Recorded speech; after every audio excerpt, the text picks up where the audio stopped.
Baik,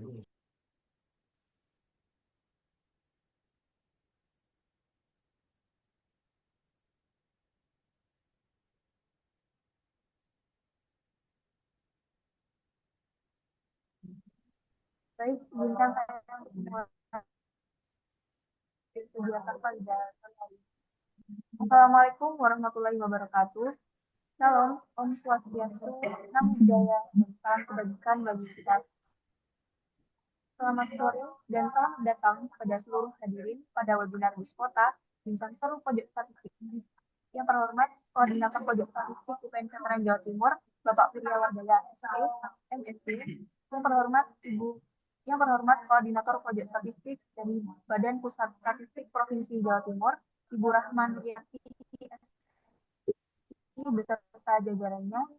Yang terhormat Ketua Agen Pojok Statistik, Saudari Faiska Amalia, dan yang terhormat pemateri Biskota pada hari ini, Ibu Irdiana Izza Elmila SSC, selaku statistisi ahli pertama BPS Provinsi Jawa Timur.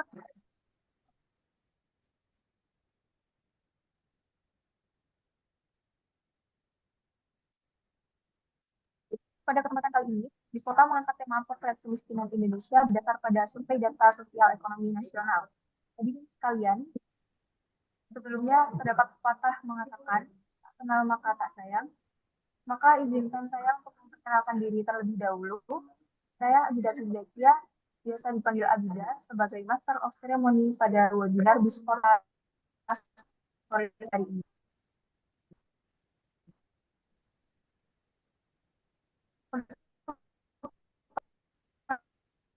Hadirin, mohon segera mengaktifkan virtual background yang telah disediakan. Dilanjutkan dengan pembacaan tata tertib caranya, kemudian sambutan-sambutan, dilanjutkan ada sesi utama yaitu penyampaian materi dan sesi tanya jawab, dan ditutup dengan sesi dokumentasi dan penutupan. Dikarenakan pembukaan sudah dilaksanakan, mari kita berdoa terlebih dahulu menurut kepercayaan masing-masing. Berdoa dipersilakan.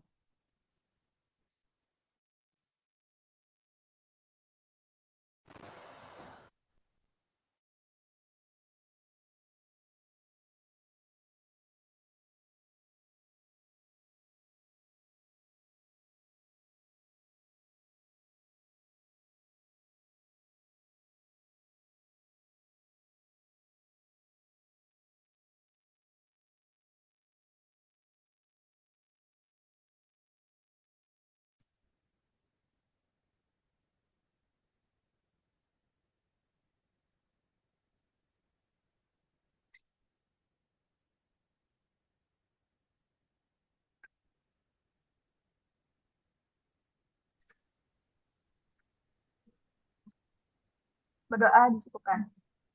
Baik, para hadirin, saya akan membacakan tata tertib webinar agar kegiatan pada sore hari ini dapat berjalan dengan lancar dan tertib. Untuk poin tata tertib yang pertama, seluruh peserta webinar dimohon untuk mengganti username atau rename dengan format peserta underscore nama lengkap. Yang kedua, peserta diharapkan mikrofon selama webinar kecuali bicara atau berinteraksi. Gunakan fitur raise hand atau chat untuk bertanya atau memberikan komentar selama sesi tanya jawab. Yang keempat, hindari melakukan tindakan yang mengganggu seperti mengobrol di latar belakang, menggunakan perangkat yang mengeluarkan suara keras. Yang kelima, menggunakan bahasa Indonesia yang baik dan benar ketika mengajukan pertanyaan. Yang keenam, pastikan koneksi internet stabil dan perangkat siap untuk mengikuti webinar. Yang ketujuh, ikuti petunjuk dari pembawa acara atau moderator untuk menjaga kelancaran acara. Yang kedelapan, setelah sesi berakhir, berarti untuk memberikan umpan balik atau evaluasi tentang webinar pada panitia. Baik, selanjutnya mari bersama-sama kita menyanyikan lagu Indonesia Raya. Para hadirin dimohon duduk dengan tegap dan mendengarkan lagu dengan hikmat.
Baik, menyanyikan lagu Indonesia Raya telah selesai. Memasuki acara selanjutnya yaitu sambutan. Untuk sambutan yang pertama akan disampaikan oleh Saudari Faiza Amalia selaku Ketua Agen Politik Statistik UPN Veteran Jawa Timur. Untuk Saudari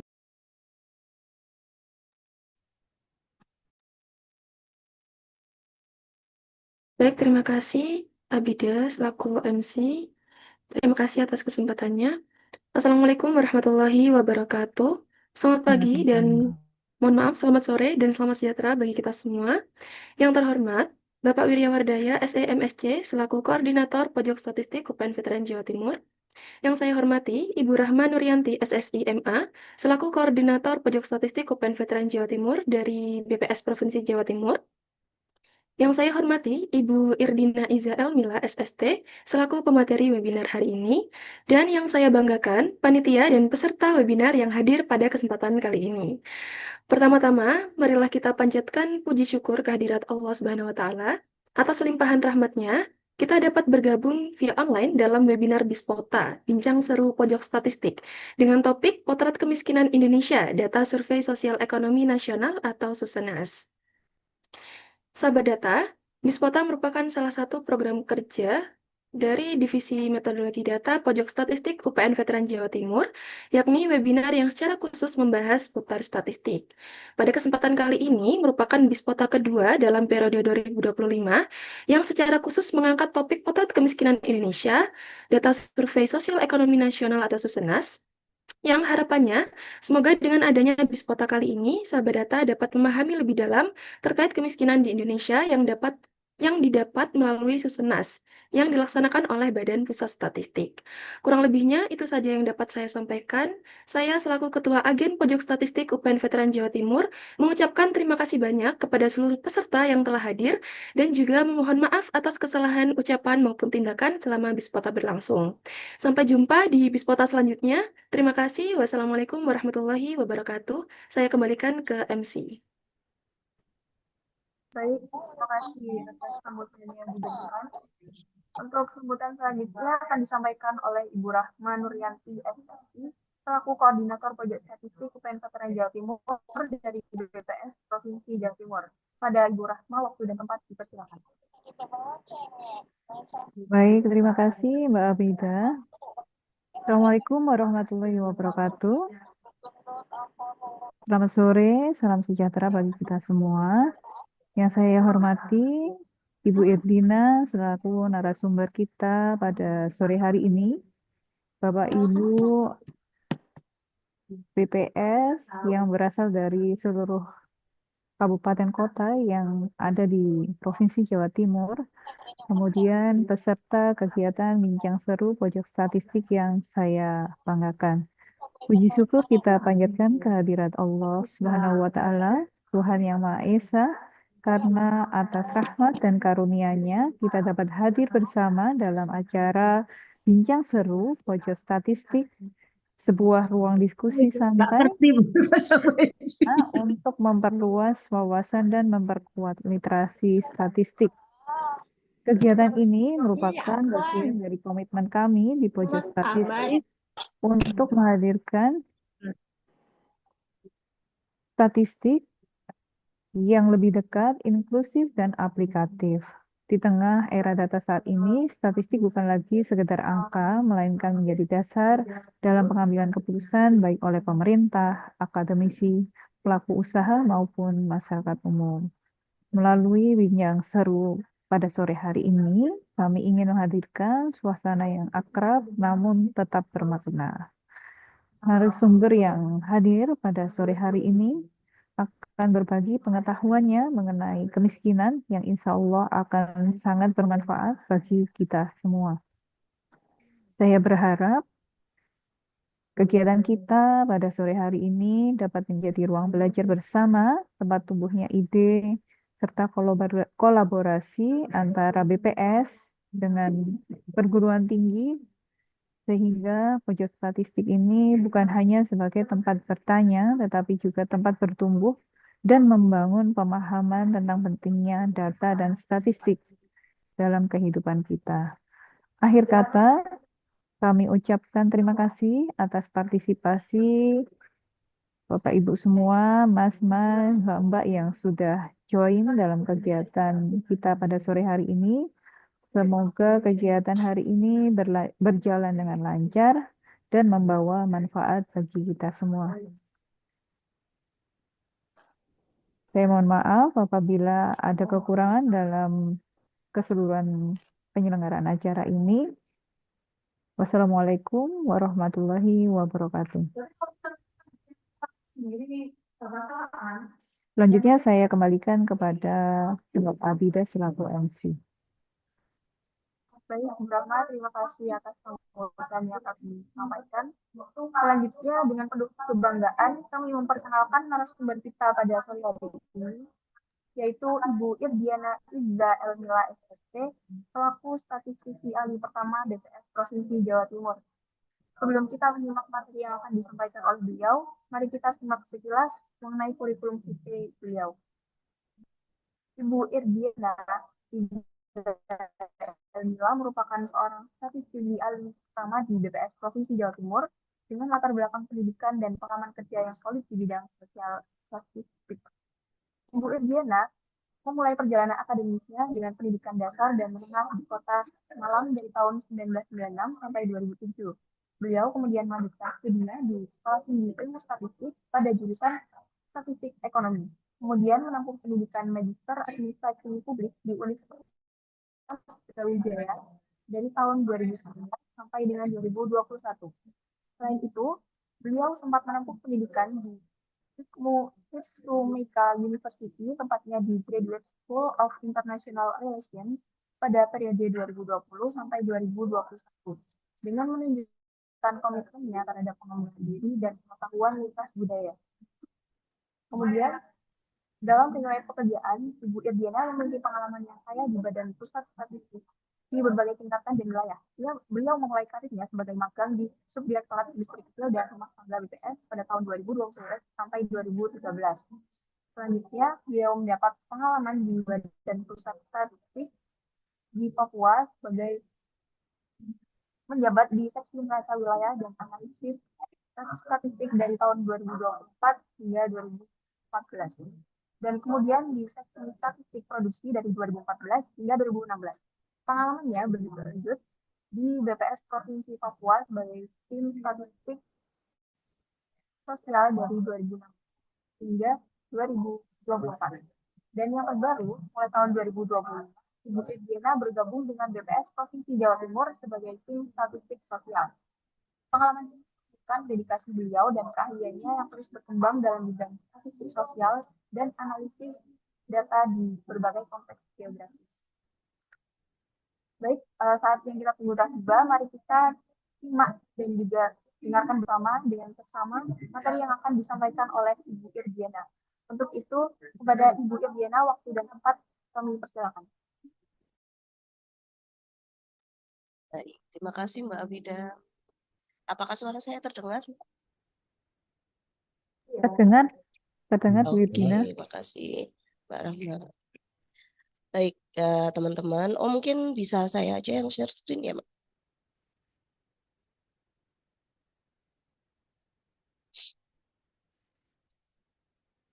Pertama-tama saya izinkan saya menyampaikan apresiasi yang setinggi-tingginya bagi para peserta di sini yang mau meluangkan waktunya untuk kita belajar bareng mengenai Susenas dan kemiskinan.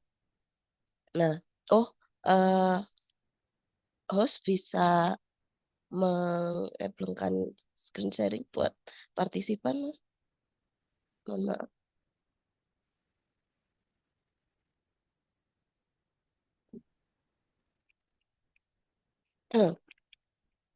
Oh ya, mohon maaf juga karena Sudah, Mbak. kondisi sedang kurang fit, jadi mungkin ada sedikit gangguan gitu.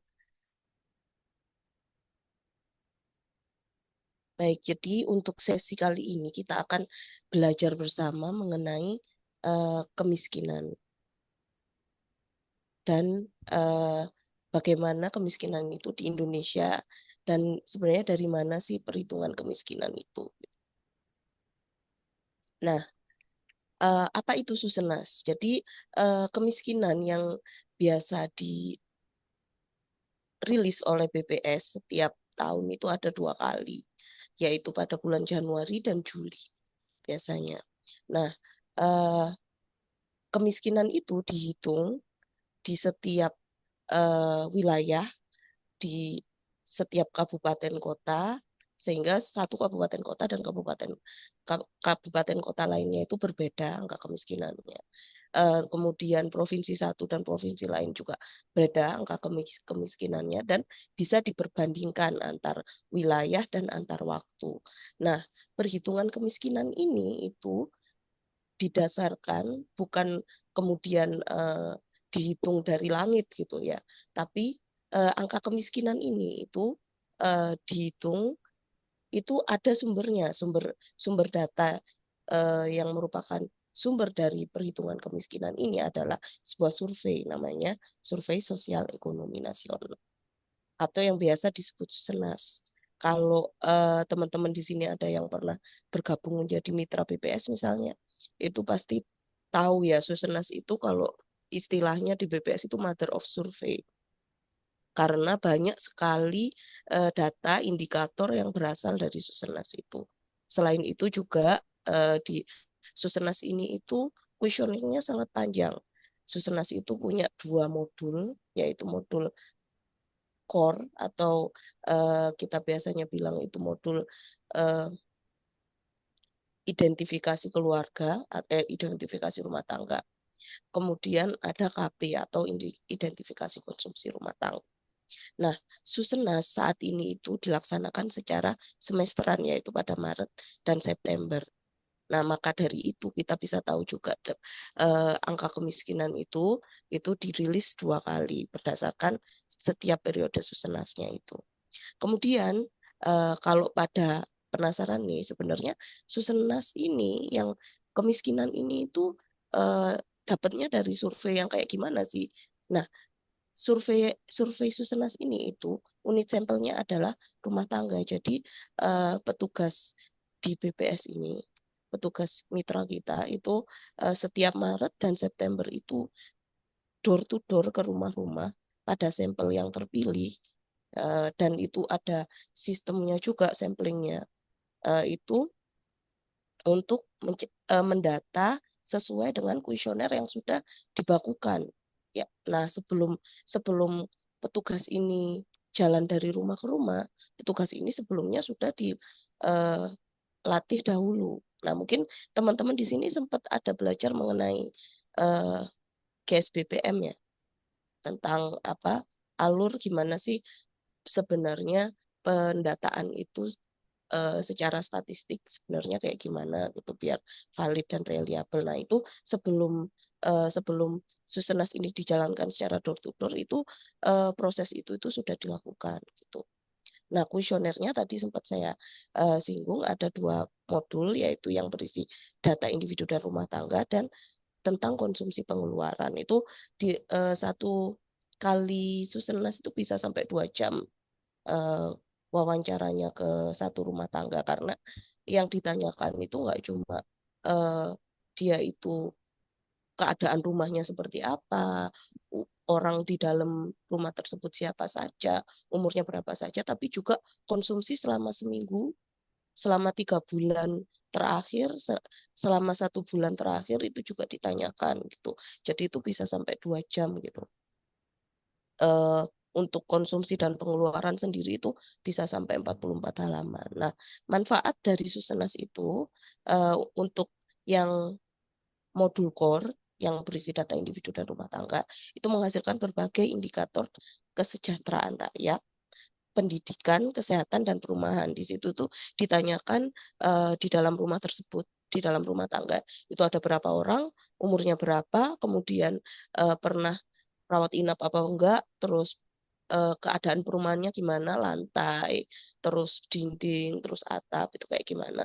Kemudian untuk yang modul KB atau konsumsi dan pengeluaran itu di situ ditanyakan rata-rata konsumsi dan pengeluaran penduduk berdasarkan jenis komoditas dan indikator kemiskinan yang nanti akan digunakan untuk penghitungan kemiskinan. Nah, ini penampakan dari kuesionernya, kuesioner di depannya. Nah, kalau misalnya teman-teman di sini itu ada yang pernah menjadi sampel Susenas, itu tenang saja. Pertanyaan di sini itu memang mendetail, tapi kita dari BPS itu sudah sudah disumpah gitu ya. Kalau data-data ini itu tidak akan bocor ke luar, data-data yang level individu itu tidak akan bocor keluar. Kita tidak akan mengeluarkan data by name by address. Jadi yang rahasia-rahasia itu tetap menjadi rahasia kita. Untuk datanya itu secara agregat. Kemudian di sisi kanan kita bisa lihat publikasi-publikasi yang bisa dihasilkan dari Susenas. Nggak cuma angka kemiskinan dan ketimpangan saja. Nggak cuma kemiskinan saja, nggak cuma ketimpangan saja, juga ada statistik kesejahteraan rakyat di mana di dalamnya itu ada indikator pendidikan, indikator perumahan, dan sebagainya. Terus untuk khusus Jawa Timur juga ada profil yang lebih kayak statistik pendidikan, publikasi pendidikan. Mungkin nanti teman-teman kalau tertarik dengan satu eh, satu itu khusus selain kemiskinan gitu misalnya pendidikan atau perumahan itu bisa main-main ke websitenya BPS Provinsi Jawa Timur. Di situ di bagian publikasi itu ada banyak contoh data-data yang dihasilkan dari Susenas yang siapa tahu bisa eh, teman-teman pakai untuk penelitiannya teman-teman gitu.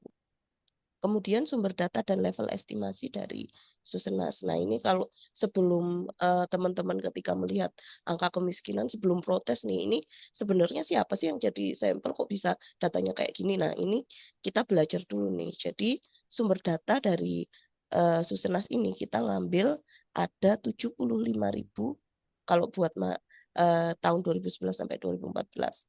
Itu baik Maret maupun September itu kita ngambil 75.000 rumah tangga. Bayangin, 75.000 rumah tangga di seluruh Indonesia dengan teknik sampling yang sudah dihitung. Jadi itu pertama ada two stick. Yang stick pertama itu memilih namanya blok sensus. Baru kemudian stick yang selanjutnya stick STAGE ya. Saya lagi flu jadi kayaknya kurang makrotnya kurang ini. Jadi 75.000 rumah tangga yang kemudian mewakili keseluruhan populasi yaitu seluruh Indonesia di level provinsi dan nasional. Ini sudah dihitung per provinsinya untuk yang Jawa Timur karena dia ininya banyak, populasinya lebih banyak daripada yang di Papua, jadi sampelnya lebih banyak daripada yang di Papua misalnya. Kemudian di tahun 2015 sampai 2018 itu untuk semakin bisa semakin bisa merepresentasikan. Nah, sebenarnya sampel ini kenapa diambil sampel kan karena ada keterbatasan ya.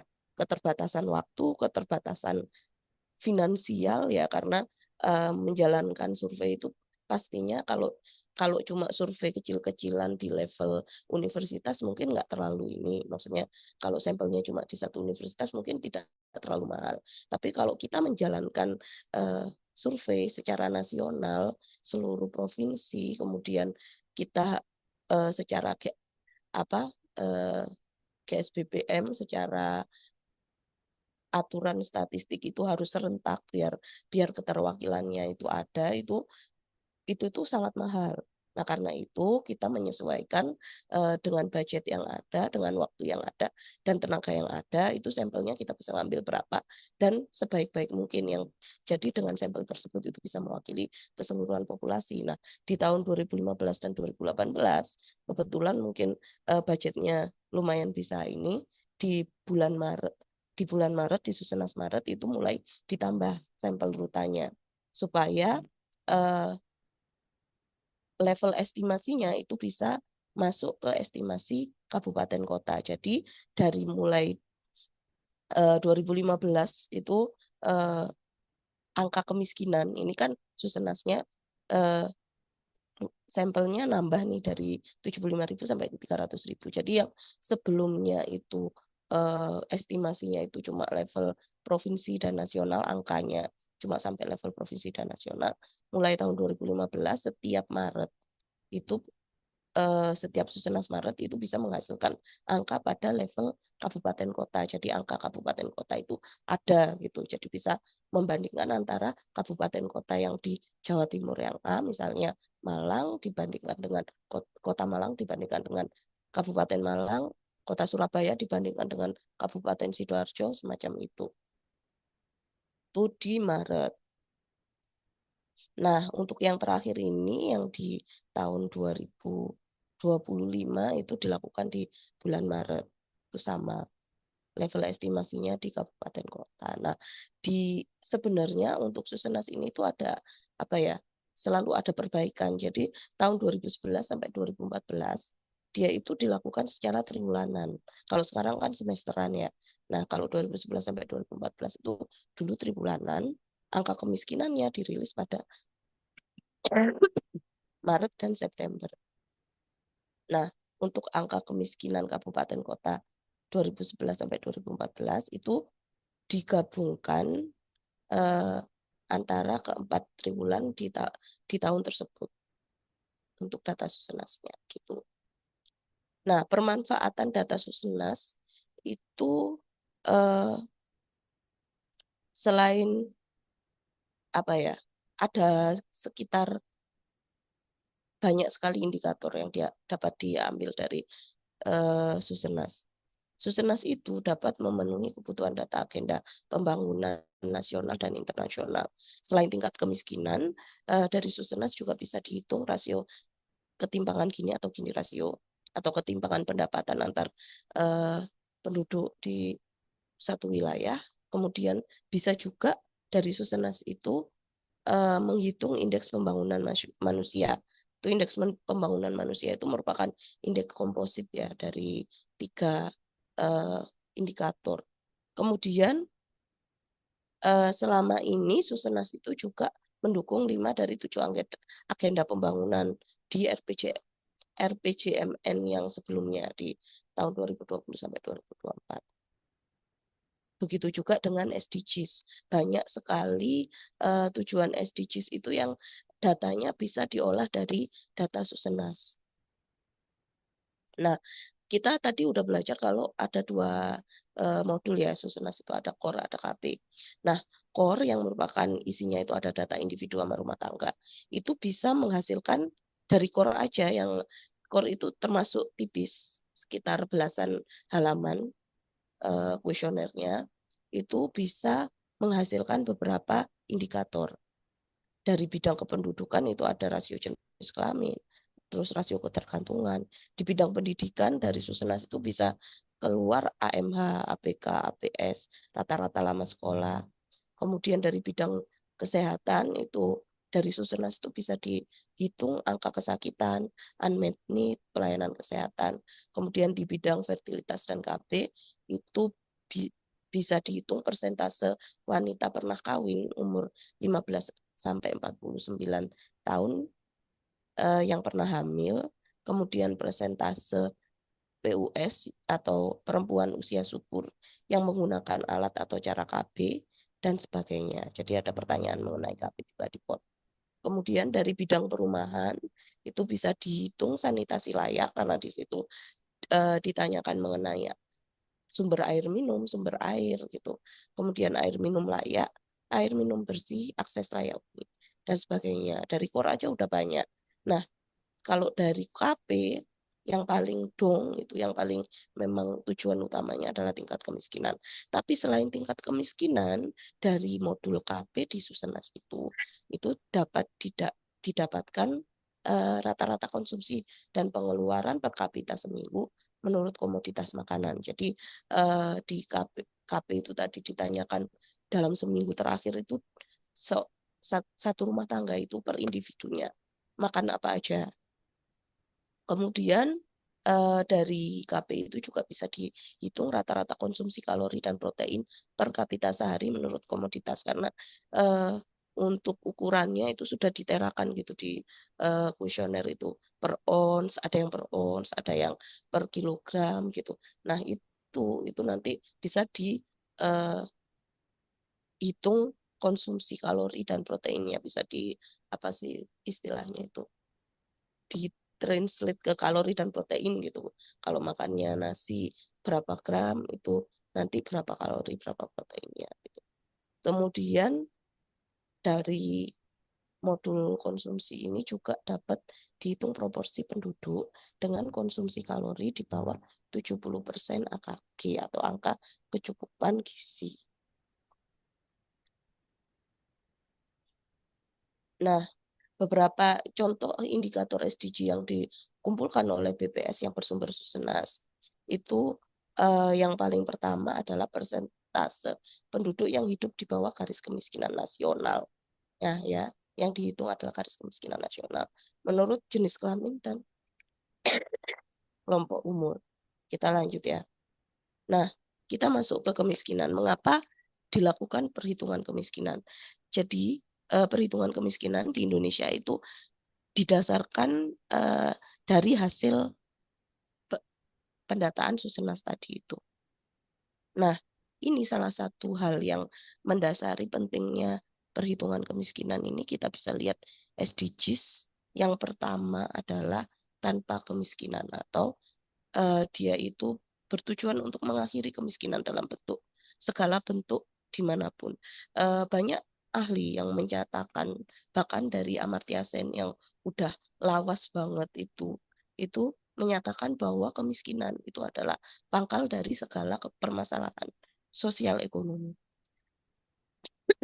Karena orang miskin itu kalau tidak bisa keluar dari kemiskinan, dia akan membentuk generasi-generasi yang miskin juga. Itu kalau tidak bisa keluar dari lingkaran kemiskinan itu. Karena itu uh, usaha untuk mengakhiri kemiskinan dalam segala bentuk dimanapun itu sangat diutamakan oleh seluruh uh,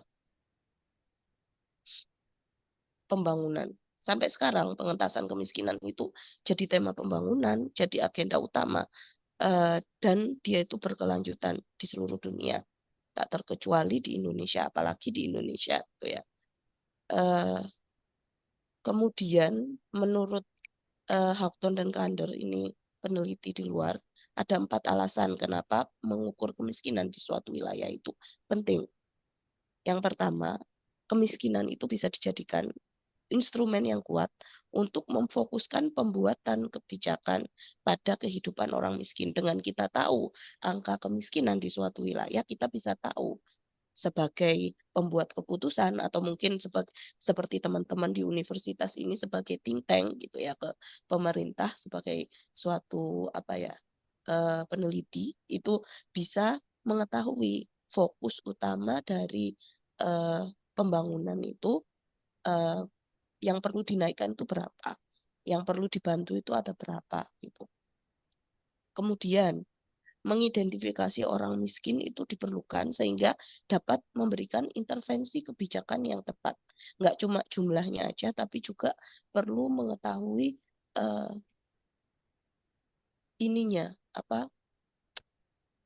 karakteristiknya orang miskin di suatu wilayah itu seperti apa. Kemudian perhitungan kemiskinan dengan mengetahui angka kemiskinan di suatu wilayah itu juga bisa memantau dan mengevaluasi proyek dan kebijakan yang digunakan untuk orang miskin, dan mengevaluasi lembaga yang punya tujuan membantu masyarakat miskin dengan punya tujuan pengurangan kemiskinan, misalnya dari berapa persen jadi berapa persen, itu bisa menjadi semacam motivasi bagi lembaga yang punya tujuan untuk membantu masyarakat miskin. Nah, itu kita bisa tahu dari sini ya, bahwa perhitungan kemiskinan itu harus berfokuskan pada alasannya dalam mengukur kemiskinan. Nah, kemudian kita lanjut. Nah, secara perhitungan kemiskinan di Indonesia itu pertama kali dilakukan pada tahun 1984. 1984 itu dilakukan melalui publikasi. Ya, kenapa? Bocor aja. Ya. Jadi pada tahun 1984 itu terjadi pertama kali ada perhitungan kemiskinan.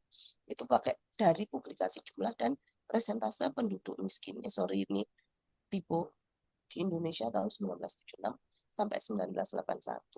Nah, kita bisa lihat di sini bahwa perhitungan kemiskinan pertama ini ya namanya juga tidak ada yang sempurna ya. Kita bisa lihat bahwa pada tahun 84 baru bisa melakukan rilis jumlah dan persentase penduduk miskin itu di 2 tahun sebelumnya, yaitu 81. Nah, terus dasar perhitungan kemiskinan, cara-caranya itu dikembangkan terus-menerus sampai pada tahun 98 itu dilakukan penyempurnaan metode, di mana di dalam metode perhitungan kemiskinannya itu ada perluasan cakupan basket komoditi dasar dan keterbandingan antara daerah. Apa itu basket komoditi dasar? Itu nanti kita pelajari setelah ini. Kemudian dari tahun 2003 barulah BPS secara rutin mengeluarkan data jumlah dan persentase penduduk miskin pada setiap tahun gitu. Jadi di tahun 98 itu masih tidak terlalu on time untuk perhitungan persentase penduduk miskin. Nah, dari 2003 itu dia keluar di tahun yang sama atau nggak sampai, jedanya nggak sampai 12 bulan sampai setahun berikutnya gitu. Nah, kita masuk ke konsep dasar kemiskinan. Nah, untuk BPS sendiri, kemiskinan yang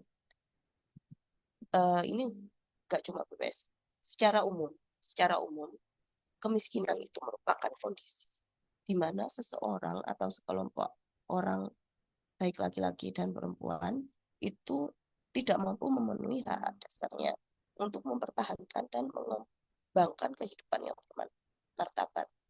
Itu. Jadi kalau kita bicara kemiskinan secara umum, itu sebenarnya berbeda dengan yang biasanya dirilis oleh BPS. Yang dirilis oleh BPS, yang dihitung oleh BPS selama ini itu masih pada masih pada level kemiskinan moneter. Jadi kita cuma lihat dari pengeluaran aja. Sedangkan kemiskinan yang dimaksudkan di sini itu bisa sangat luas. Tapi memang walaupun cuma dari level kemiskinan di level moneter, karena kita punya, kembali lagi ke tujuan dari perhitungan kemiskinan. Nah, kita tujuannya di BPS untuk merilis kemiskinan itu adalah untuk menjaga keterbandingan antar tahun dan antar wilayah. Kita harus menghitung seluruh kabupaten kota dan seluruh provinsi di Indonesia, dan setiap tahun harus selalu konsisten, karena itu sumber dayanya cukupnya cuma di level moneter. Nah, sedangkan sebenarnya definisi kemiskinan itu sendiri itu bisa luas. Ini salah satu contoh jenis kemiskinan. Ada kemiskinan absolut, ada kemiskinan relatif, serta ada kemiskinan multidimensi. Kemiskinan absolut itu adalah ketidakmampuan dari sisi ekonomi untuk memenuhi kebutuhan dasar. Nah, kebutuhan dasar ini kebutuhan dasar yang paling minimum, seperti pangan, sandang, kesehatan, perumahan, dan pendidikan. Nah, nilai minimum kebutuhan itu dikenal dengan istilah garis kemiskinan. Jadi kalau misalnya kita mau tanya, kalau kita ditanya nih BPS itu menghitung kemiskinan itu yang kayak apa, yang dirilis BPS itu kemiskinannya apa, ya ini yang kemiskinan absolut ini dengan didasarkan pada garis kemiskinan. Nah, di luar kemiskinan absolut ada namanya kemiskinan relatif, di mana kondisi individu atau kelompok orang yang berada dalam tingkatan kekurangan yang dibandingkan dengan standar kehidupan umum layak yang berlaku di masyarakat. Misalnya kita hidup kita punya rumah satu lantai, punya TV, punya mobil, punya motor, tapi kita tinggal di wilayah elit di mana rata-rata orang di wilayah tersebut itu asetnya lebih dari 1 triliun di rumahnya gitu. Sedangkan kita sendiri hanya memiliki misalnya 500 juta gitu. Nah, kita dibandingkan dengan wilayah elit tersebut itu adalah relatif miskin gitu. Walaupun kita sekarang semua kebutuhan kita bisa terpenuhi. Kemudian kita punya mobil, punya semua kendaraan, kemudian tercukupi seluruh kebutuhan hidup tersiernya. Tapi karena dibandingkan dengan orang-orang yang tinggal di sekitar rumah yang lebih dari 1 triliun asetnya, kita dikatakan ini, itu namanya kemiskinan relatif. Gitu. Itu ya. Jadi kalau dibandingkan jadi tergantung perbandingannya. Kemudian yang kita sebenarnya inginkan, yang sebenarnya diinginkan oleh SDGs, itu untuk benar-benar diberantas, itu adalah kemiskinan multidimensi. Kemiskinan multidimensi ini adalah jika hasil pengukuran kemiskinan yang dia itu mencakup seluruh sisi, nggak cuma ekonomi aja, tapi juga aspek lain seperti dari sisi kesehatan, pendidikan, serta standar hidup. Nah, itu untuk itu BPS masih belum bisa melakukan perhitungan yang secara konsisten dan terbanding antara satu daerah dengan daerah lain dari tahun-tahun untuk kemiskinan multidimensial. Karena untuk definisi dari kemiskinan multidimensi sendiri itu sampai sekarang juga masih diperdebatkan di level penelitian. Jadi ini mungkin kalau teman-teman di sini mau melakukan penelitian, misalnya mau mengukur kemiskinan multidimensi, itu juga masih bisa. Ini masih ada gap, research gap-nya itu masih ada untuk di kemiskinan multidimensi. Nah, untuk kemiskinan BPS sendiri itu kita pendekatannya adalah konsep basic needs approach atau konsep kebutuhan dasar. Itu juga dia berdasarkan dari World Bank. Nah, dengan pendekatan ini kemiskinan itu dipandang sebagai ketidakmampuan dari sisi moneter atau dari sisi ekonomi untuk memenuhi kebutuhan dasar makanan dan bukan makanan yang diukur menurut garis kemiskinan. Jadi untuk BPS ini yang dikatakan orang miskin adalah yang memiliki rata-rata pengeluaran per kapita per bulan itu di bawah garis kemiskinan. Per kapita itu per kepala, per orang, bukan per kepala rumah tangga ya, tapi per orang, per jiwa gitu. Terus tahapan perhitungan kemiskinan itu yang pertama itu adalah menghitung konsumsi rumah tangga untuk seluruh komoditi makanan dan bukan makanan. Itu konsumsi rumah tangganya didapat dari hasil Susenas. Kemudian setelah menghitung konsumsi rumah tangga untuk seluruh komoditi makanan dan bukan makanan, itu ditentukan garis kemiskinan makanan serta garis kemiskinan non makanan. Ini tipe lagi. Garis kemiskinan makanan dan non makanan. Kemudian menghitung garis setelah komoditinya dapat, kalau makanan ada 52 kalau di BPS, kalau non makanan itu tergantung dia di perkotaan atau pedesaan. Kemudian dia dihitung garis kemiskinan. Garis kemiskinannya ada 3. Yang pertama garis kemiskinan makanan, kemudian garis kemiskinan non makanan, kemudian dihitung dari garis kemiskinan makanan dan non makanan itu garis kemiskinan total. Kemudian dari garis kemiskinan itu dilihatlah angka kemiskinan dilihat dengan cara membandingkan antara pengeluaran per kapita per bulan dengan garis kemiskinan. Jadi misalnya garis kemiskinannya 600.000, kalau orang tersebut dia pengeluaran per kapita per bulannya itu 500.000, berarti dia posisinya adalah miskin. Nah, perhitungan tingkat kemiskinan itu menggunakan FGD atau Foster Greer Torpeke. Nanti ini kayaknya teman-teman yang ada di ekonomi pembangunan kayaknya sudah ini deh familiar dengan ini. Nah, ini komponen garis kemiskinan. Garis kemiskinan makanan tadi kan ada 3 garis kemiskinan. Garis kemiskinan makanan itu dinilai dihitung dari nilai pengeluaran kebutuhan minimum makanan yang yaitu yang disetarakan dengan 2.100 kilokalori per kapita per hari. Kenapa harus 2.100 kalori? 2.100 kalori adalah 2.100 kilokalori adalah jumlah minimum kilokalori yang dikonsumsi oleh masyarakat di Indonesia rata-rata supaya masyarakat tersebut itu bisa melakukan kegiatan sehari-hari dengan normal. Itu minimum 2.100 kilokalori. Itu merupakan rekomendasi dari ahli kesehatan. Kemudian kalau dibilang 2.100 kilokalori itu untuk yang direkomendasikan di Indonesia. Nah, di luar bisa beda lagi. Kemudian dari 2100 kilokalori itu bisa diambil komoditi makanan yang digunakan. Nah, kalau di perhitungan kemiskinan di sini itu dihitung 52 jenis komoditi yang tertinggi yang digunakan itu yang jadi basket komoditi makanannya.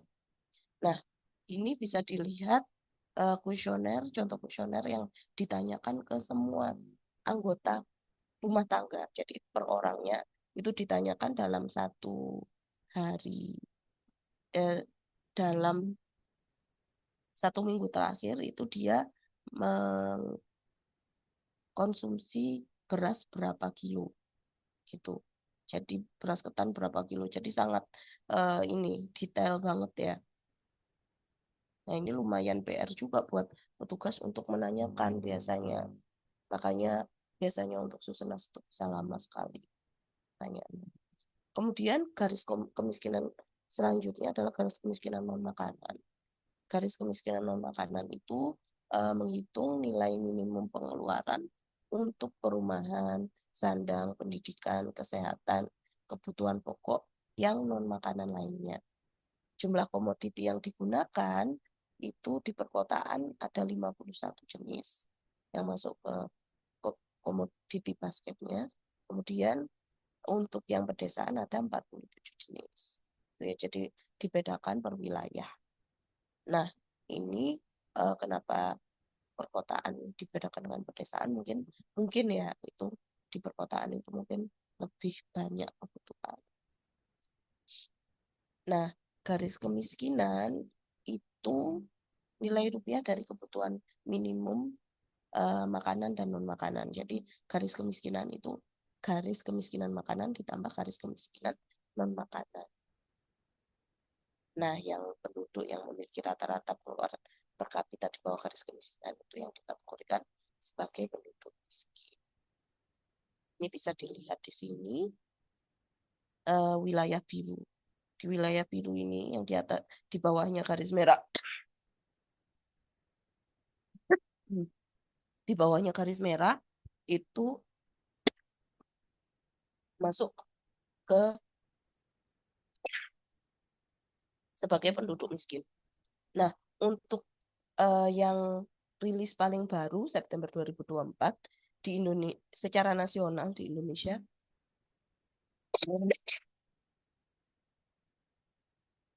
garis kemiskinan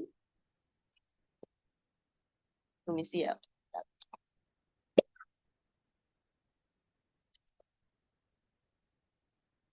garis kemiskinan itu di September 2024 itu sebesar 595.242 per orang per bulan. Per orang per bulan. Kemudian untuk di Jawa Timur itu 547.751 per orang per bulan. Jadi beda ya antara nasional sama provinsi.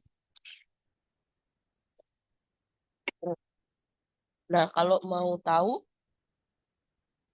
angka Maret 2025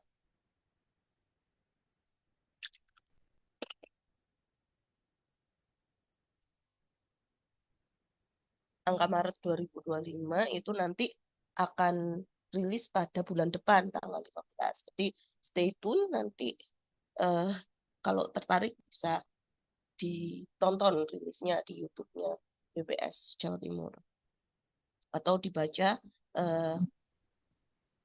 BRS-nya itu nanti ada berita resmi statistik di rilis di website BPS. Nah, untuk jumlah penduduk miskin bisa dibilang head count index gitu ya P0 itu di nasional itu ada 24,06 juta jiwa masyarakat yang masih miskin atau 8,57% dari keseluruhan penduduk di Indonesia. Sedangkan di Jawa Timur itu ada 9,56% dari seluruh penduduk Jawa Timur atau 3,89 juta jiwa. Nah, bisa mungkin bisa bilang ini kecil, ini cuma kurang dari 10% gitu. Iya, kalau dibandingkan sama dibandingkan sama provinsi misalnya Papua sampai 27% kalau nggak salah, 26%, seperempat penduduknya miskin. Tapi kan kalau dilihat dari jumlahnya itu Jawa Timur lebih banyak jumlahnya, dan berapapun itu jumlahnya, berapapun kecilnya itu namanya orang miskin itu ya tetap itu yang harus dibantu, itu yang harus difokuskan untuk dinaikkan kemiskinan. Nah, bagaimana dengan yang di atasnya garis kemiskinan? Apakah dia terus bisa dibilang sejahtera gitu?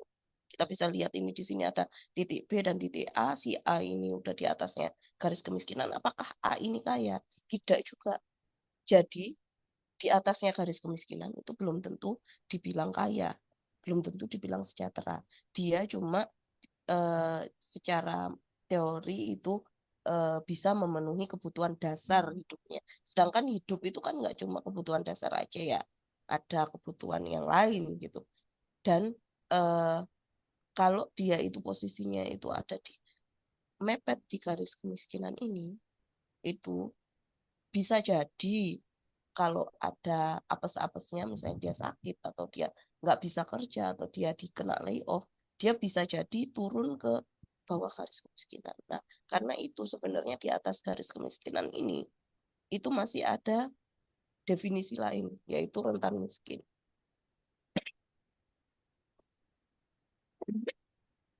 Di mana penduduk itu masih walaupun sudah terselamatkan dari kemiskinan, tapi dia itu masih dalam posisi di mana jika ada goyangan tertentu, misalnya kondisi ekonomi yang sedang tidak baik-baik saja, atau mungkin dia sendiri ada permasalahan tadi, misalnya sakit atau dia langsung turun ke bawah garis kemiskinan. Gitu.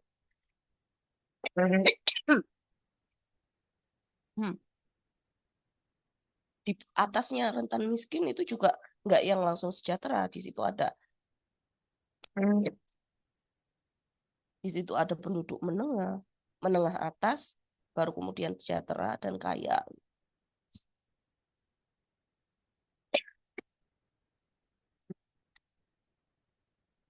Nah, garis kemiskinan itu dihitung pada tiap wilayah untuk masing-masing daerah. Jadi bahkan di kabupaten, kota, atau di provinsi itu bisa dibagi lagi jadi dua, yaitu daerah perkotaan dan pedesaan. Sorry, ada batuan. Kemudian nilai garis kemiskinan itu berbeda antar wilayah. Jadi nggak bisa disamakan. Yang ada di Jawa Timur sama yang di Papua berbeda. Karena harga kebutuhannya berbeda, konsumsinya berbeda, gitu ya.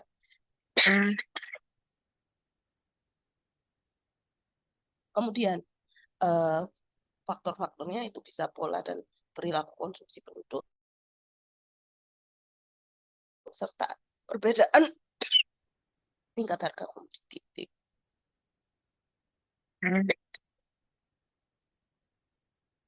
Nah, ukuran tingkat kemiskinan itu nggak cuma menghasilkan jumlah penduduk miskin. Selain jumlah penduduk miskin, juga ada tingkat kedalaman kemiskinan serta tingkat keparahan kemiskinan. Jadi, pengukuran karakteristik kemiskinan itu sebenarnya itu tidak hanya dilihat dari persentase atau jumlah penduduk miskin aja. Untuk memperdalam analisis tentang penduduk miskin dalam suatu wilayah, kalau mau melihat bagaimana lanjutannya untuk pembangunan gitu misalnya, itu bisa melihat karakteristik kemiskinan lain, yaitu P1 dan P2, yaitu kedalaman kemiskinan serta keparahan kemiskinan. Apa itu keparahan kemiskinan dan kedalaman kemiskinan? Kedalaman kemiskinan itu jadi ukuran rata-rata kesenjangan pengeluaran penduduk miskin terhadap garis kemiskinan, di mana semakin tinggi nilai indeks, itu dia semakin jauh rata-rata pengeluaran penduduk miskin itu dari garis kemiskinan. Jadi dia semakin dalam, semakin di bawah penduduknya. Untuk menaikkannya itu semakin panjang jalannya. Nah, untuk indeks keparahan kemiskinan atau severity index kedua, itu semakin tinggi nilainya, itu dia semakin tinggi ketimpangan pengeluaran di antara penduduk miskin. Ada susah ya kalau cuma di ini. Kita bisa lihat dari sini, di gambarnya. Ini sama-sama jumlah penduduknya 10. Provinsi A dan Provinsi B. Tingkat kemiskinannya sama-sama 30%, di mana ada 3 orang yang di bawah garis kemiskinan. Nah, kalau kita mau lihat yang namanya P1 itu seperti apa, ini garis kemiskinannya yang merah ini. Nah, angka P1 itu adalah tingkat kedalaman kemiskinan, itu jarak antara titik ini ke garis kemiskinan. Jadi titik titik miskin ini ke garis kemiskinan. Nah, kita bisa lihat di Provinsi B itu nilai tingkat kedalaman kemiskinannya itu lebih kecil. Gitu. Dia itu cenderung dekat sama eh, garis kemiskinan untuk Provinsi B. Ini ya jaraknya itu nggak terlalu jauh antara titik ke garis kemiskinan. Sedangkan Provinsi A itu jauh. Tuh. Tapi kalau melihat keparahan kemiskinannya, kita bisa lihat bahwa Provinsi B itu lebih parah karena dia ada ketimpangan antara eh, penduduk miskin satu ke penduduk miskin lainnya itu jauh jaraknya. Sedangkan di Provinsi A jaraknya ke orang miskin satu ke orang miskin yang lainnya itu nggak terlalu jauh, jaraknya dekat. Nah, kalau tahu karakteristik P1 dan P2 di luar P0 itu kita bisa lihat ya. Kalau kita cuma lihat angka kemiskinannya aja, antara Provinsi A dan Provinsi B itu tingkat kemiskinannya sama-sama 30%. Nah, kalau pembuat keputusan atau think tank seperti teman-teman di universitas itu melakukan penelitian, tapi cuma meneliti soal angka kemiskinan aja, tidak melihat secara big picture-nya antara P1 dan P2-nya juga dilihat. Itu bisa miss ini untuk kalau mau memberikan saran kebijakan apa yang diambil gitu. Karena sama-sama 30% kan. Padahal karakteristiknya berbeda antara Provinsi A dan Provinsi B. Cara untuk mengangkat orang-orang miskin ini ke atas garis kemiskinan itu pastinya berbeda. Misalnya, karena ini tingkat keparahannya kecil tapi dalam, berarti eh, dia itu perlu misalnya diberikan pendidikan dulu supaya dia memiliki skill yang bisa mengangkat. Dan pendidikannya itu satu tipe karena nggak terlalu parah, jadi mungkin treatmentnya itu sama buat seluruh penduduk miskin karena dia tingkat eh, keparahannya itu tidak terlalu jauh, tingkat ketimpangan antara penduduk miskinnya tidak terlalu jauh, jadi bisa dilakukan eh, kebijakan yang sama gitu antara 3 eh, penduduk miskin ini. Sedangkan di Provinsi B itu kalau tahu bahwa tingkat keparahannya berbeda, sedang tingkat kedalamannya itu lumayan kecil, berarti itu mungkin di treatment berbeda, di mana kalau yang tingkat kedalamannya yang nggak terlalu jauh ini diberikan BLT misalnya supaya bisa naik dikit ke atasnya garis kemiskinan, sedangkan yang bawah ini diberi pendidikan gratis misalnya. Ini contoh aja. Jadi treatmentnya tidak bisa disamakan karena antara penduduk miskin dan satu ke penduduk miskin lainnya itu jaraknya tingkat keparahannya itu tinggi gitu. Ya. Oh iya gitu aja. Itu dari saya. Mungkin ada pertanyaan, saya kembalikan ke Mbak Abida.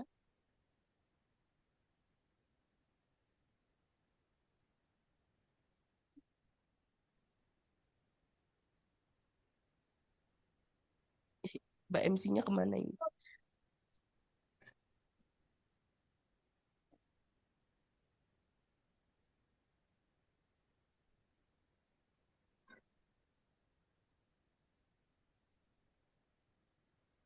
Ya, karena tidak ada Mbak MC-nya, mungkin nggak ada yang mau tanya langsung, silakan.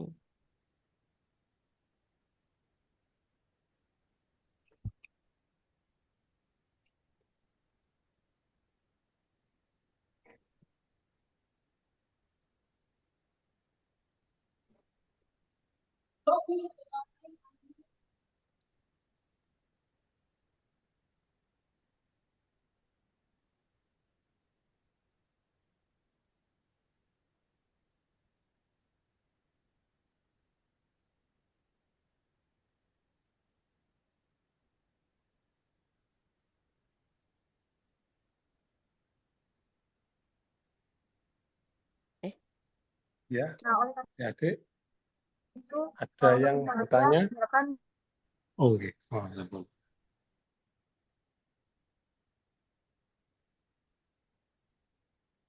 pada seluruh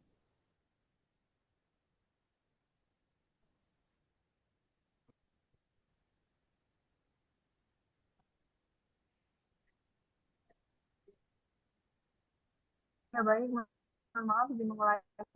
Untuk sesi selanjutnya diharapkan pada seluruh peserta tidak kalah semangat dan dapat berkontribusi aktif di webinar sore hari ini. Itu saya membuka sesi tanya jawab kepada seluruh hadir. Apabila dari teman-teman atau para hadirin sekalian terdapat pertanyaan, boleh secara langsung dengan raise hand terlebih dahulu atau dikirimkan melalui fitur chat.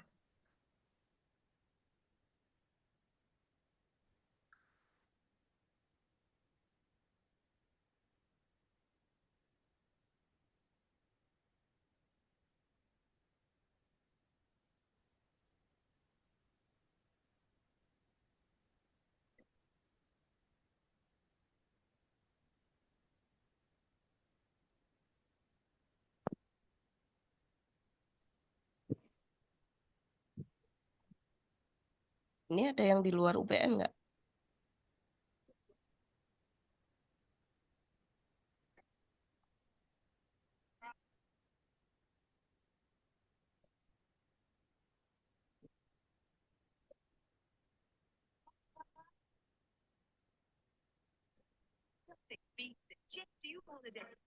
Hadirin maupun seluruh peserta, jika terdapat pertanyaan kepada materi kita sore hari ini, bisa segera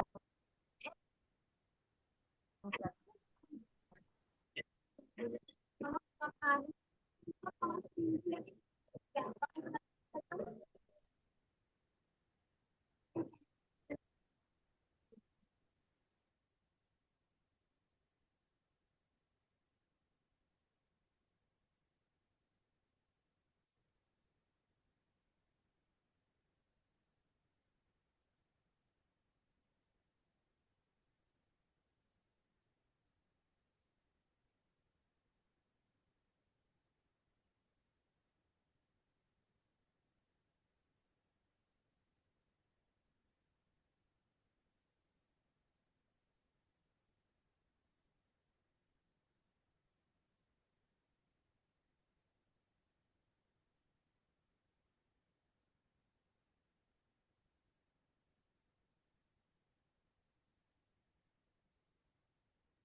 tidak bisa sudah. Baik, Kak Farista, dipersilakan.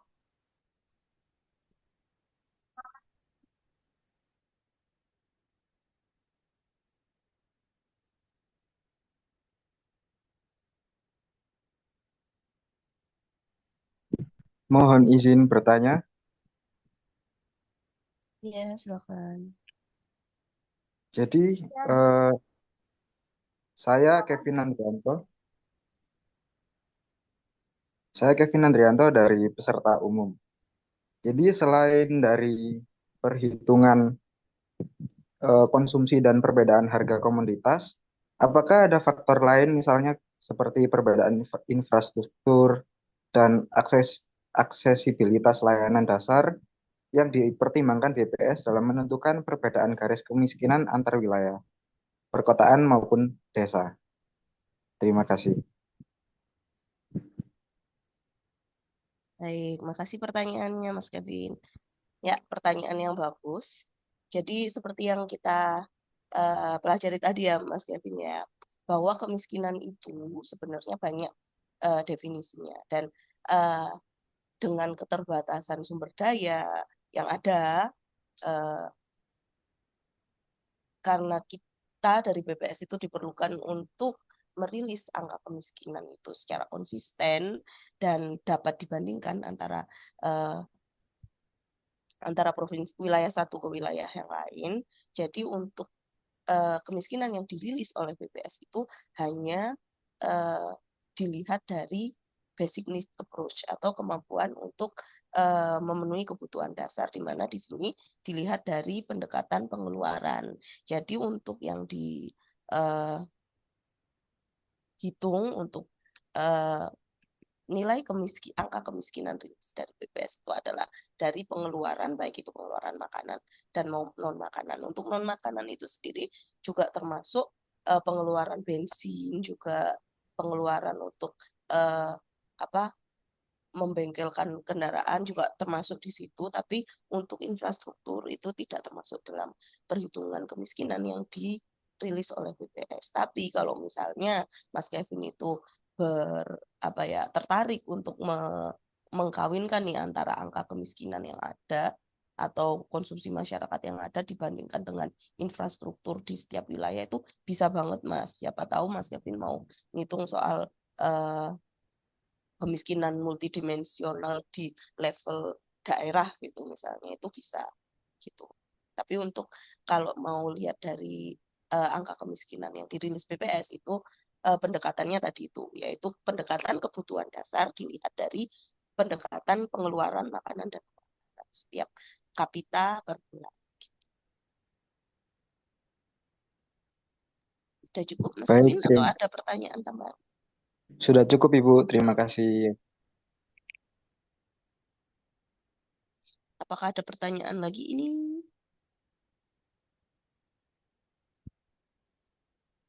Mungkin di sini ada yang tertarik uh, meneliti soal kemiskinan gitu. Atau mau tahu termasuk di level mana. Jadi sebenarnya itu uh, masyarakat itu bisa dibagi-bagi ke beberapa desil kalau di kemiskinan itu. Di mana yang biasanya kita masukkan ke rumah tangga miskin itu masuknya ke desil 1, 2 itu, di mana semakin naik desilnya itu semakin sejahtera, di mana desil 10 itu yang paling kaya.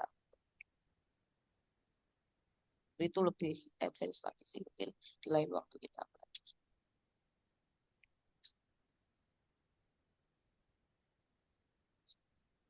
Tidak ada pertanyaan lain di sini, jadi nggak cuma UPN aja ya, termasuk umum juga ya.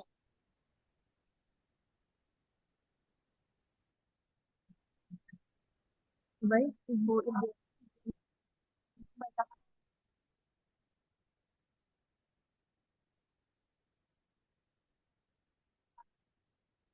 Pertanyaan dari teman-teman yang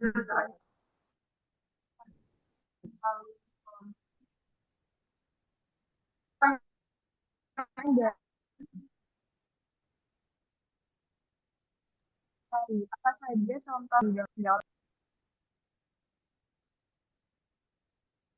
Putus-putus Mbak Abida.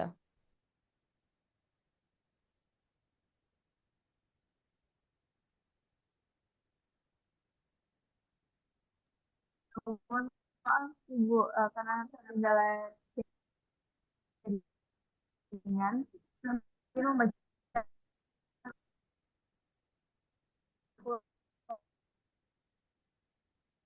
ulang dari pertanyaan total. Apa saja contoh error non-sense sering terjadi pada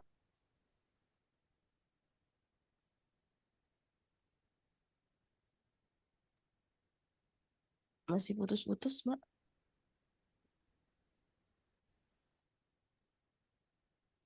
Mohon izin Ibu, mungkin Abida sedang ada kendala jaringan. Ya, izin menyampaikan pertanyaan selanjutnya ini dari kolom chat dari Ertiara Anjarsari. Apa saja contoh error non-sampling yang sering terjadi dalam pengumpulan data Susenas dan bagaimana dari BPS mengatasi masalah tersebut? Baik. Terima kasih. Iya, ini mungkin tadi nggak terlalu dibahas ya. Jadi dalam suatu survei itu selalu ada namanya error karena ya namanya survei juga dijalankan oleh manusia ya. Ada sampling, ada dua tipe error yaitu sampling error dan non-sampling error. Nah, kalau hubungannya sama sampling error itu adalah hubungan kesalahan dalam mengambil sampel. Jadi itu lumayan apa ya bisa bisa dimitigasi sebenarnya dengan pengambilan sampel dengan cara terbaik. Kalau sampling error itu eh, resikonya adalah data itu lumayan lumayan urgent sih karena resikonya adalah data itu jadi tidak representatif karena kesalahan pengambilan sampel. Sedangkan kalau non sampling error itu kesalahan yang dia itu di luar sampling. Jadi bisa bisa di lapangan misalnya petugasnya ini apa kurang dilatih sehingga ada perbedaan konsep. Jadi kan di sini itu ada banyak pertanyaan ya kuesioner Susenas ini. Untuk pelatihannya itu eh, biasanya sistemnya itu berjenjang dari pusat ada namanya instruktur utama itu melatih instruktur nasional, di mana instruktur nasional itu terus melatih instruktur daerah, kadang instruktur daerah melatih petugas, kadang dari instruktur nasional langsung melatih ke petugas, petugasnya yang jalan ke lapangan. Nah, kadang petugas ini itu ketika pelatihan itu tidak maksimal gitu sehingga ada jadi pelatihan itu kan ditujukan untuk menyamakan persepsi atas konsep dan definisi. Jadi pertanyaan memang itu aja ya. Pertanyaan kuesioner itu memang itu aja. Tapi kan untuk kuesioner itu bisa apa itu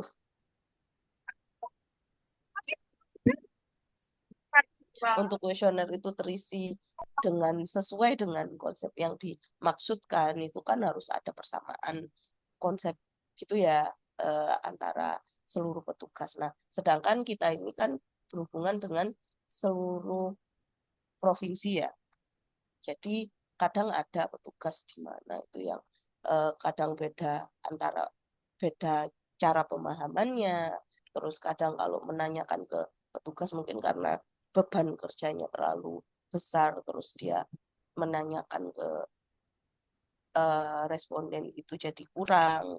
Akhirnya jawabannya itu tidak sesuai dengan yang dimaksudkan dengan kuesionernya. Nah, itu yang termasuk non-sampling error contohnya. Jadi seluruh error yang jadi tujuan kita melakukan survei itu kan supaya data sesuai data yang kita hasilkan itu sesuai dengan keadaan lapangan.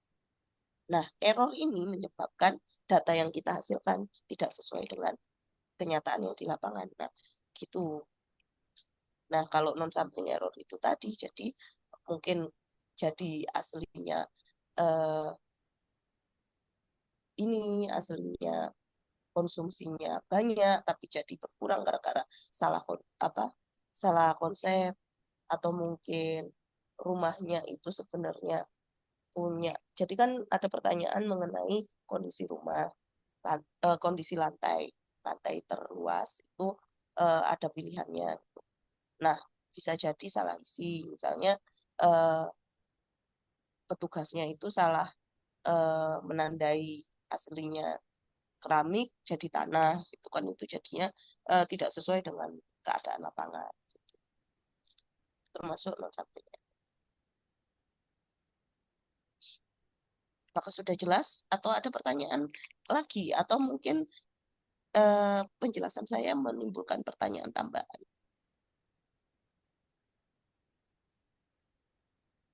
Baik, terima kasih Ibu atas jawabannya. Bagaimana Tiara, apakah sudah terjawab pertanyaannya?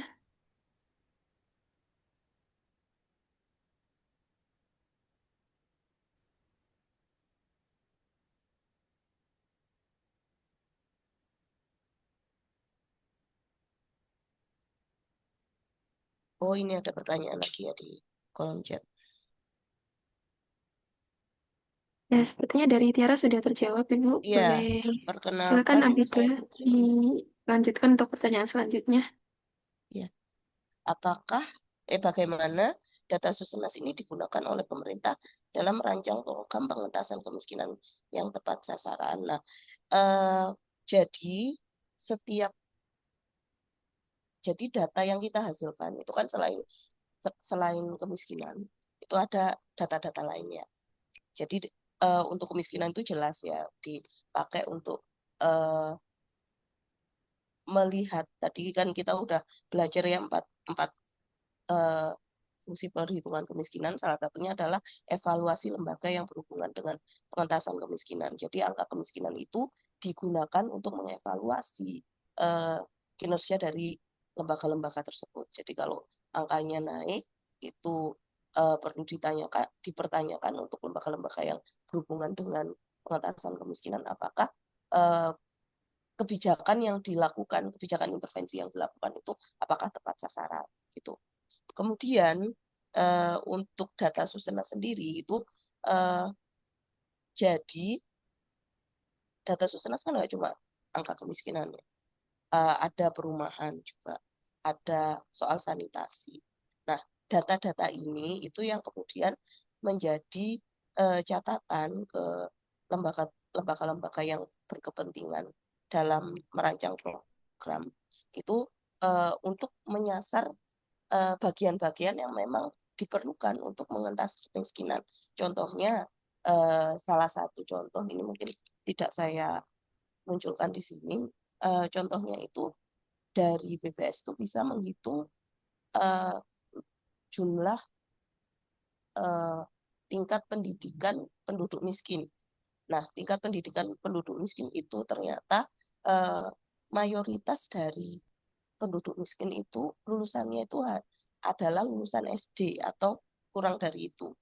Jadi kita bisa lihat dari situ itu eh, pemerintah bisa merancang program untuk menaikkan pendidikan level pendidikan di tingkat eh, penduduk itu supaya penduduk-penduduk ini bisa kemudian punya skill yang kemudian bisa mengangkat dirinya itu dari kemiskinan gitu.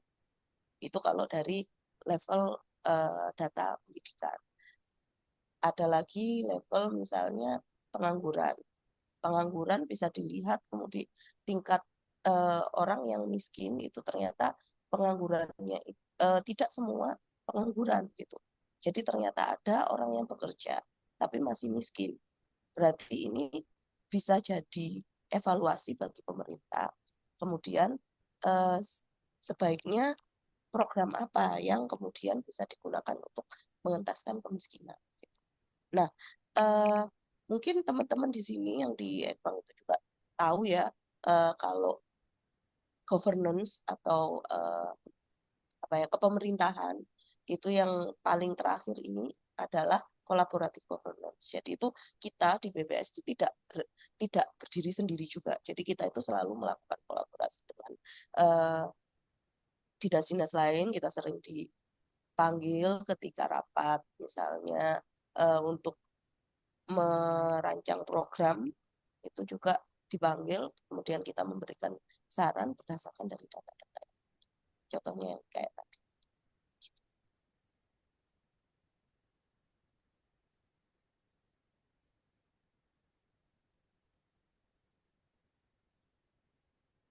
Apakah masih kurang jelas atau ada pertanyaan lain?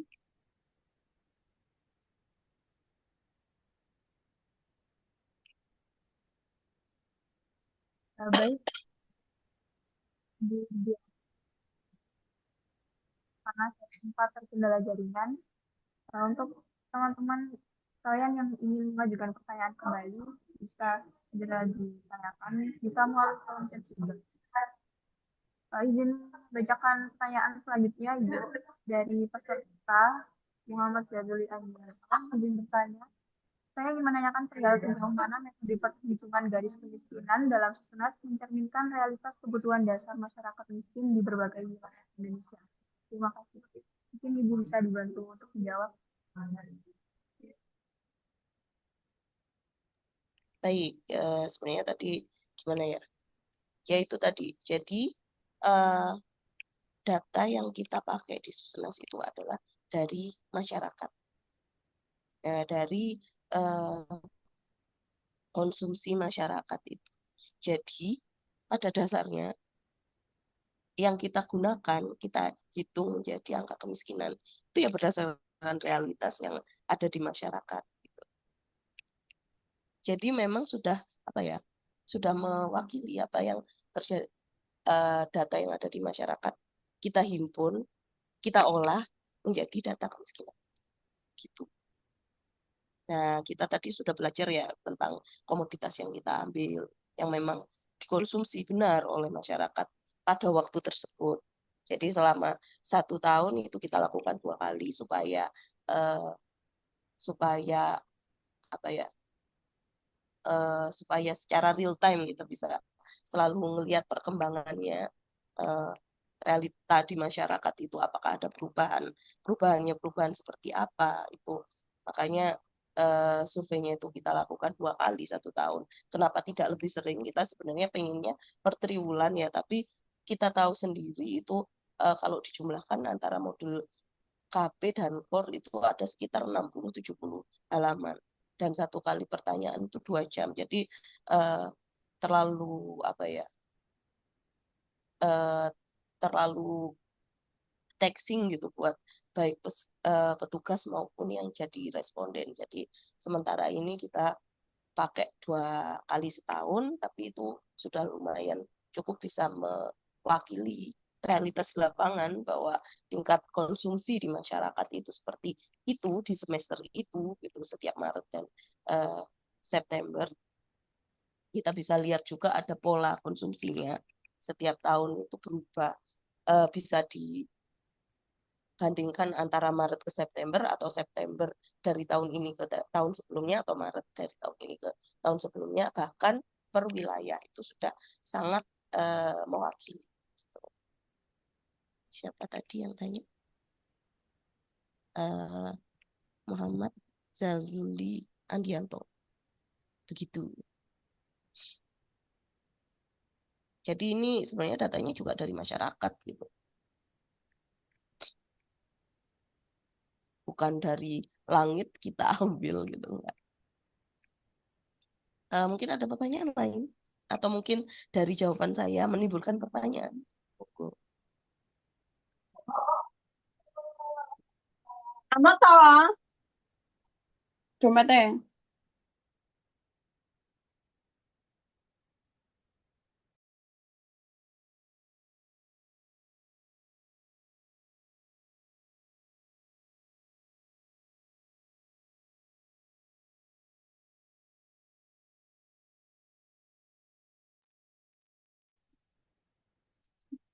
Dapat kita segera pasien atau dikirimkan melalui kolom.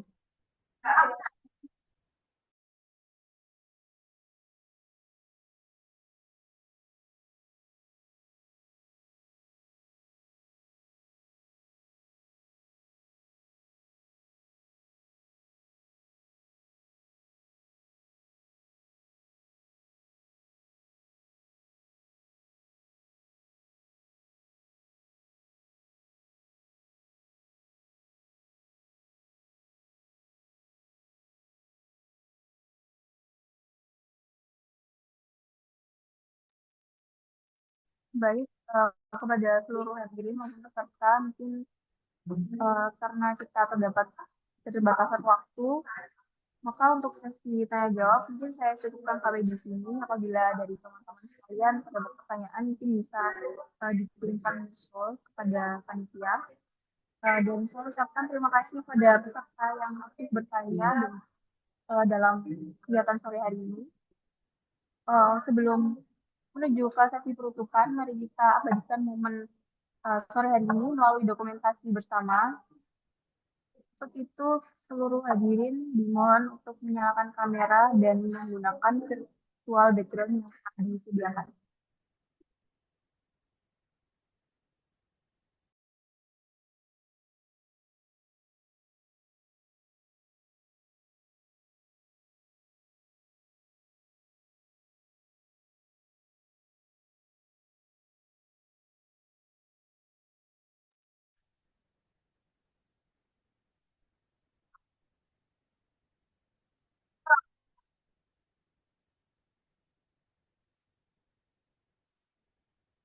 Para hadirin yang belum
baik, mungkin dokumentasi bisa kita pada panitia dimohon untuk bersiap.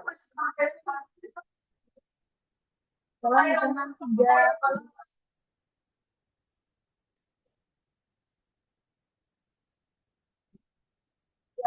2,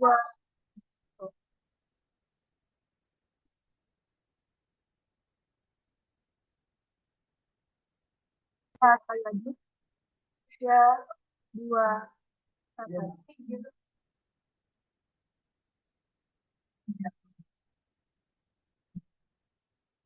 Baik, untuk sesi dokumentasi bisa dicukupkan.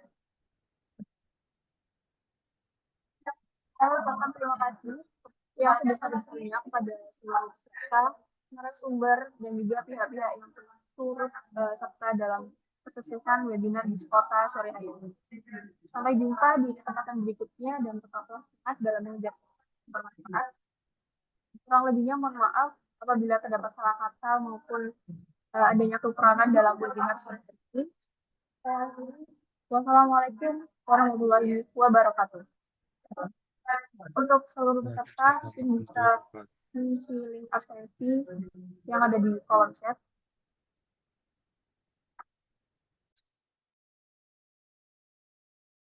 Terima kasih semua.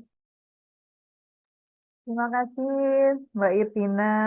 Terima kasih teman-teman ya. Sampai ketemu kembali. Semoga lekas sembuh Mbak Irtina. Terima kasih, Mbak. Saya Langsung. N ya. N.